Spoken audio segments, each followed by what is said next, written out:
How's it going, everybody? C-RadTV back here in another video, and of course, it's time for another Detroit Lions 2026 NFL Draft Preview.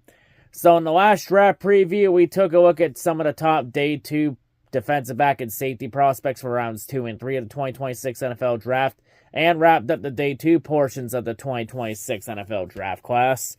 And in this video, we're going to begin the Day 3 portions of the 2026 NFL Draft previews, and take a look at some of the top Day 3 quarterback prospects for rounds 4 through 7 of the 2026 NFL Draft. Because for the Day 3 portions, we're going to be taking a look at every single position, because Day 3 of the draft is usually where you build your depth of your roster. That's where the depth is built through those days. And the Lions do got quite a few Day 3 picks in the draft, so... And, you know, even though the Lions are pretty much set on quarterback with Goff at QB1 and Teddy Bridgewater now being QB2, doesn't hurt to have a third one in your back pocket in case shit hits the fan.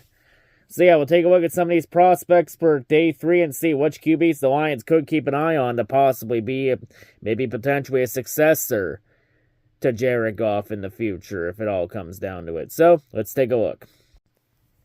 So the first quarterback we're going to go over here, hailing out of Penn State, standing 6'5", weighing 235 pounds, we got Drew Allar. So for Drew, he's your prototype arm strength QB, because flipping on a practice tape of Drew is something to behold, with 50-yard bumps on the move, easy 6+ throws when he plans and digs in for a long heave. He's got a Josh Allen type body, cannon to open eyes, even if his accuracy is a little spotty. In terms of his strengths, absolute cannon of an arm. Upside's extremely high in terms of opening up a team's passing game. Unlike many strong-arm QBs, he is a turnover-averse prospect, usually able to manage a game without putting the ball in harm's way. Not the fastest QB in the class, but there's definitely power behind his runs that can help him get yardage when needed. He improved his speed last year, may have further athletic upside.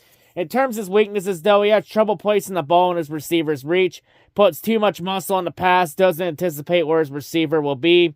It should worry folks that Penn State's offense moved better after his injury than when he was on the field. Often too scared to push the ball deep downfield despite his strength. His best traits aren't being maximized by his play style. Profiles more as a trustworthy backup than a true starter. He's also been listed as a player that could disappoint in this draft class, because he's been hyped as a potential first-round pick for years, and he might still be it if teams value the size and arm strength. But the main issue with him is that he just does not use those tools effectively. What? Because what good's that arm if you're not willing to let it loose downfield and just fuck the ball down there? His spotty short accuracy is going to be a legitimate concern. In terms of his NFL comparison, he's been compared to now retired quarterback Deshaun Kaiser. Overall, a lot of things to like out of his game. He's got a strong arm, does a lot of things right, has a lot of upside. If accuracy thing can be fixed with good coaching, which I think that's more of just a minor nitpick, if anything. Just gotta be in the right environment for him to maximize the tools he does have and use it to his advantage. I think maybe someone to possibly look at and take a gamble with. So the next player we're going to go over here, hailing out of North Dakota State, standing 6'3", weighing 233 pounds, we got Cole Payton. So for Cole's strengths, elite scrambling threat, creativity with his legs at sight to behold, could suggest future positional flexibility to tight end if his time at QB doesn't work out. Provides more roster value, matches athleticism with a really impressive arm that can make any throw down the field. Throws in anticipation, can lead the receiver in open space, handles pressure well, knows how to both step up in the pocket, how to escape when offensive tackles drop their blocking. He's also one of the top small school studs in this draft class, because every couple of years you can count on a North Dakota State QB to be draft relevant, and Payne's athleticism and scrambling ability makes him more than capable of finding a place in the NFL. Although some evaluators might project him as a tight end, but that just signals a high floor prospect, to be honest. In terms of his weaknesses, though, his release needs work. It takes too long for him to get the ball out. It needs to get out faster if he wants to operate a high-rhythm passing offense. Not super experienced for his age, has not played in a system that allows him to throw the ball as much as most college QBs. Puts a little too much zip on the ball at times, can steal the pass or cause the ball to bounce right off the target's hands. He's sometimes too eager to run and gives up on the pass before anything develops. In terms of his NFL comparison, he's been compared to now retired quarterback Tim Tebow And also a former tight end, too, because there was that brief time Tebow was a tight end for the Jaguars during Urban Meyer's first year. But overall, a lot of things to like out of him. Can scramble. A few things to clean up, though. But, positional flexibility, though. Maybe that'll add some value, and maybe it's someone to keep an eye on. So the next player we're going to go over here, hailing out of Louisville, standing 6'2", weighing 210 pounds, we got Miller Moss. So for Miller's strengths, he excels in the intermediate area, throws with exceptional anticipation, particularly on crossing routes, demonstrates strong mechanics even under duress with a quick release that helps him survive pressure. Processing speed and understanding leverage concepts allows him to exploit defensive weaknesses efficiently. Tough in the pocket, he'll stand and deliver strikes when defenders approaching. In terms of weaknesses, though, overestimates the throws he's capable of making, forces passes into tight windows, creating costly turnovers. Lack of elite physical tools limits his ability to create outside structure or escape pressure. Questions persist about whether his production translates beyond scheme support from elite coaches Riley and Brome, particularly given his age and limited developmental runway remaining. In terms of his NFL comparison, he's been compared to now retired quarterback Colt McCoy. Overall, a lot of things to like out of Miller's game. A few questions, though, and a few things that need to be cleaned up, but maybe someone to keep an eye on for a potential third stringer. So the next player we're going to go over here, hailing out of Baylor, standing 6'4", weighing 220 pounds, we got Sawyer Robertson. So for Sawyer's strengths, quick release, gets the ball out of his hand without issues. Very impressive placement when in rhythm, especially to start a game. Prototypical QB size, really gets a pass batted down. Able to manipulate the pocket, can create space for himself. Good touch on the ball, fires passes his receivers can catch. Quickly locates soft spots in the zone, attacks them with confidence. In terms of weaknesses, though, he stops going through progressions, becomes more turnover prone when he's down. Arm is average, the ball starts to wobble as he goes deep.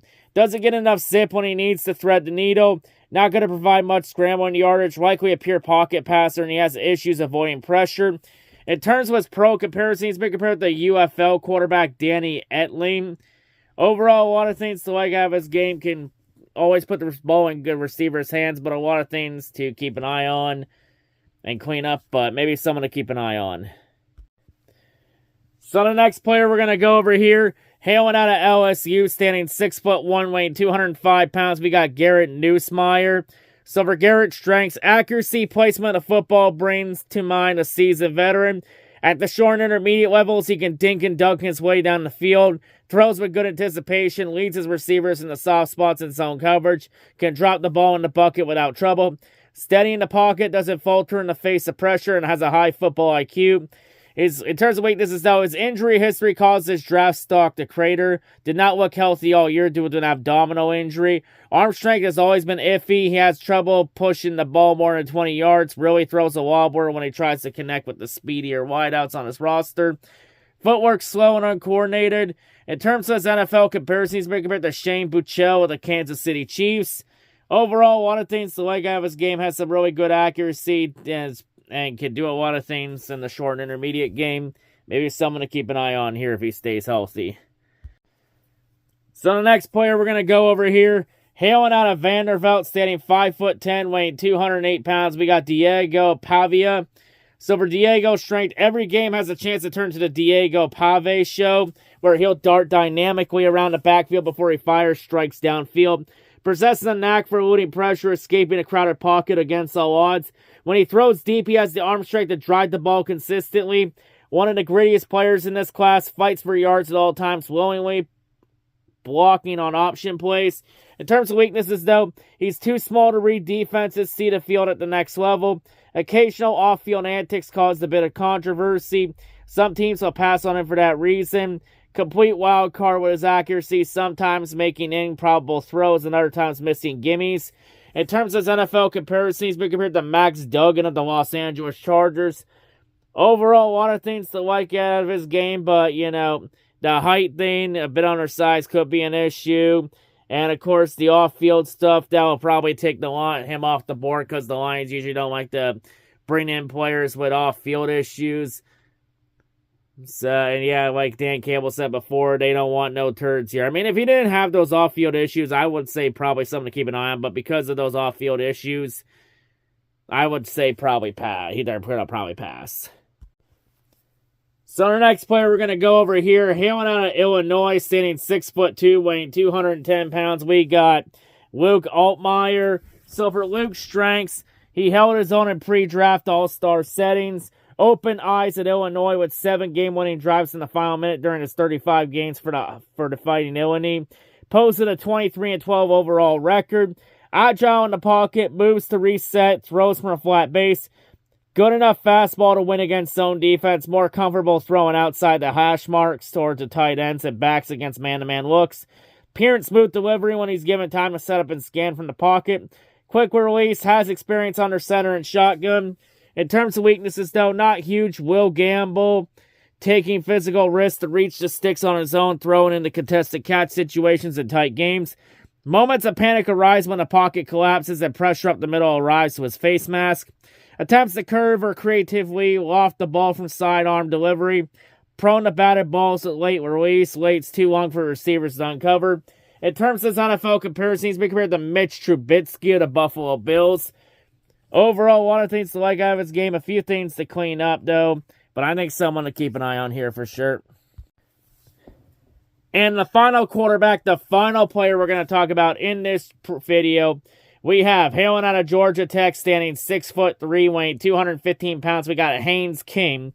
Silver Haynes' key strengths, tougher than nails, very difficult to bring down or even pressure, scrambles like a tank, lays his life on the line to win games.